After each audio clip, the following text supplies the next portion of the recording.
Rather lads, welcome back to Cossy's Arsenal podcast. My name is Cossy. Good morning, good afternoon, good evening, wherever you are in all parts of the world. Welcome back to the channel. Welcome back to brand new video. We're going to be diving into the latest around Arsenal. We have a couple of stories to talk about. The CEO at SHAKTOR is still in London. He was pictured watching the Chelsea Manchester City game. He's in London to talk to Arsenal and Chelsea to make sure the deal is actually complete. So by the end of this week, we might know whether MUDRYK will be a Chelsea player or an Arsenal player as a result of the meeting. We're talking about Mohamed Kudus as an option. Arsenal have identified him, and Ivan Lozano, another magnificent winger. We'll be talking about both of them. Ivan Lozano, of course, at Napoli. Mohamed Kudus at Ajax. Both of them could actually cost us in excess of 45 million euros. Ferran Torres is another player that Fabrizio Romano has been talking about in relation to Arsenal. And then we will definitely sign Joao Felix, according to reports in Spain. Hit the like button for me. Let's get this video to 500 likes. Subscribe to the podcast as well. We're very, very close to 63,000 subscribers. And we're going to say this, guys. Yesterday was a magical day. We hit around 62.5 thousand subscribers. That is absolutely magical. Continue showing me the support, and I'll continue, bringing you the latest around Arsenal. Now, first and foremost, let's get into it. Yesterday, Fabrizio Romano, on his Twitter handle, did confirm that the CEO at SHAKTOR, that is Asina, was in London, and he did watch the game where Chelsea lost 1-0 to Manchester City. Now, the reason as to why he actually came to London is very, very clear. We talked about it before.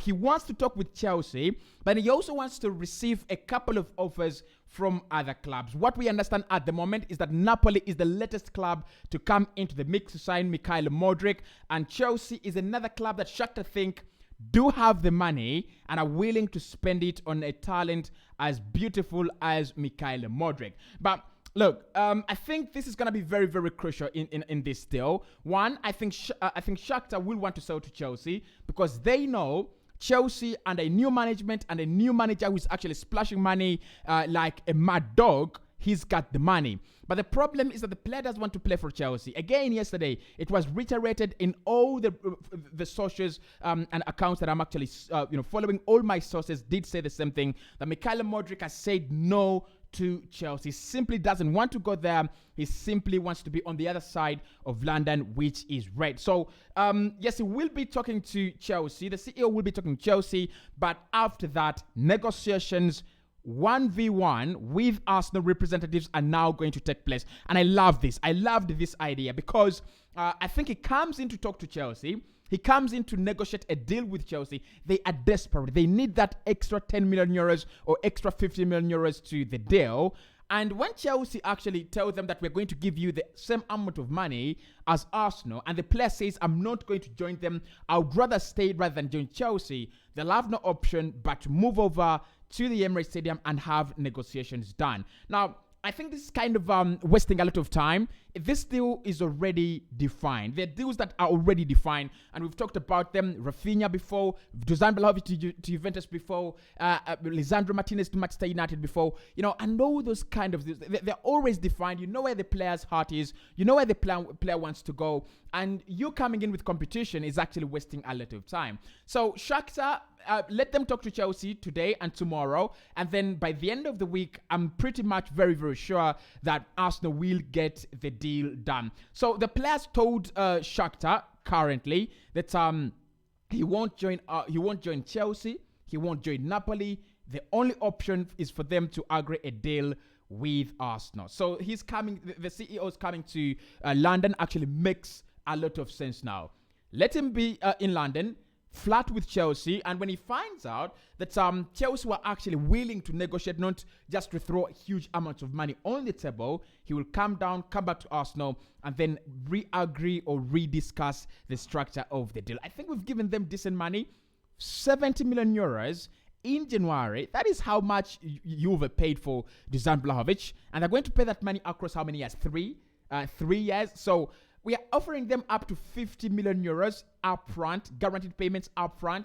For me, that's a lot of money. That is really, really a lot of money. If they want around 60 to 65 million euros in upfront figure, Arsenal never going to do that. Maybe if they want it in guaranteed payments, I will understand. But it's either we give them more money in terms of guaranteed payments and add-ons, or we actually walk away. And in terms of walking away, this is what we are talking about. I would love to get your thoughts on Ivan Lozano, the winger at Napoli, and also Mohamed Kudus, the Ghanaian winger, the Ghanaian striker at Ajax. Now, reports are saying that Arsenal will have to look elsewhere if Mikhail Mudryk and the deal do collapse. And we're looking at 2 players right now, actually 3 players right now as a priority. Number one is Mohamed Kudus, the Ghanaian winger at Ajax. He had a very good World Cup. Actually, if I remember, African players that don't come from Morocco that had a very, very nice tournament, that had a very, very positive tournament in Qatar, I'll talk about Mohamed Kudus. He had a very fantastic tournament. And then probably I'll look at. I'm not really sure if Cameroon deserve any credit in that tournament. I'm not quite very, very sure. But I think Cameroon also had a very, very good squad. So Kudus is linked with a couple of clubs, including Manchester United, including Liverpool, Dortmund, Milan, and a couple of others. He's a hot prospect right now. Will they sell him in January, Ajax? That's a very, very big question that I think all of us need to ask at the moment. I would take him at Arsenal, there's no question. But do Ajax sell in January? Do I see them sell in January? They've always been a business club, to be honest. I mean, they've done a couple of deals in January. They've let some players go in January if the right amount of money wants. And stories from the Netherlands are saying they will be looking at 40 million euros. That is significantly lower than Mikhail Mudryk. That is actually much lower than, that is almost 50% off what we'll be paying for Mikhail Mudryk, right? The question is, does Mohamed Kudus give you what Mikhail Mudryk gives you? Does he bring what Mikhail Mudryk brings to Mikel Arteta's side? And why Mikel Arteta has made Mikhail Mudryk a priority? Does he fulfill that purpose? In my answer, the answer is no. I've looked at Mohamed Kudus. In 1v1 situations, not a bad guy, but his effectiveness, the level of his ability to beat players in 1v1 situations is not as effective as Mikhail Mudryk. That is number one. I think he scores more goals than Mikhail Mudryk. So if Mikel Arteta wants a winger that comes in just to be that kind of, Cody Gakpo that we didn't get, someone who scores goals, someone who's going to be more involved in the penalty area, that is Kudus. Would I take him at Arsenal? 100%. He's a young player that has a lot to learn, a lot to improve on his game, and he's going to be a magnificent star for Africa, a magnificent star for any club that he actually signs for between now and the summer, or now until he leaves, Ajax Football Club. So Kudus is an option, right? Kudus is an option. 40 million euros. Is he better than Mikhail Mudryk overall? Probably not. Are they at the same level? Yes. They are at the same level. I think there are just a few attributes that Mikel Arteta has seen in Mikhail Mudryk that many of these wingers actually don't have. Yesterday, I was watching Manchester City Chelsea, and one of the things I loved about I loved about that game is the introduction of Riyad Mahrez and Jack Grealish, and the impact Jack Grealish had on that game. That is Mikhail Mudryk. That is what Mikhail Mudryk is actually capable of. That is what such players are actually capable of. Grealish receives the ball, isolates, as Cesar Azpilicueta, and just beats him an inch earlier, just an inch faster. And when he gets that fraction of space, crosses it, across goal, and Riyad Mahrez at the back post does very, very well, right? So that is what Mikhail Mudryk will be providing Arsenal with. In games like Newcastle, where it is 0-0, in games like Southampton, where it is 1-1, you bring him on to isolate players, to collect bodies and create space for other players, run into, create chances at the back post, create chances in the middle of the park, in the middle of the penalty area, and things like that. So Kudus, however much I like him, and I'm African, so I should be able to support him. Do like him? He's a gem, isn't he? But for now, I think Mudryk is still a better player. Yeah. I think Mudryk is still a better player as compared to Mohamed Kudus. He's still a better option. Now, the other option that I would actually take instead of Mikhail Mudryk is Ivan Lozano. Now, we've talked about a few exciting talents. And one of the players that I really remember that I really liked a lot was Stefan El Shaarawy when he was still at Milan, especially. And I think with Stefan El Shaarawy, we had a player that Arsenal wanted, a player who had almost everything. And Arsene Wenger talked about him and said, Stefan El Shaarawy almost has everything. He could dribble, he could run, he could shoot, he could finish, he could isolate you and beat you in 1v1 situations. He could do approximately everything and do it approximately perfectly. That is Ivan Lozano. I mean, look, it could be a personal confirmation bias, or it could be that this guy is actually very, very good. But this deal has a lot of problems. A lot of problems. Number one, he is playing for Napoli. Now, you understand that Napoli and Arsenal are both table leaders in their respective countries. And Napoli, I feel this time, will win it. They have a bigger chance to win it. They have a more greater advantage to actually win it as compared to Arsenal in the in the Premier League. Okay, so why would Napoli sell Ivan Lozano?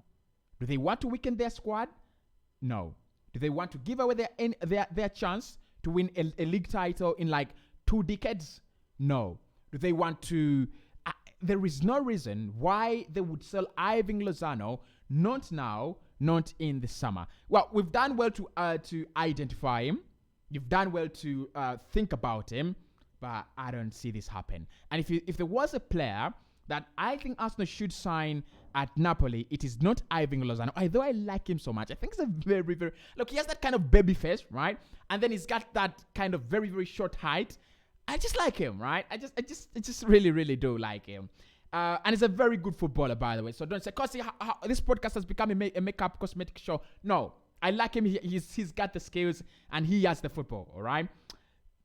But Vicha Kvaratskhelia at Napoli is the player anyone should be signing. Vicha Kvaratskhelia is going to be the next big thing in European football. Vicha Kvaratskhelia is going to be the epitome of what it means to have a winger in your side. Vicha Kvaratskhelia is going to be a complete gem, a complete player before he turns 26.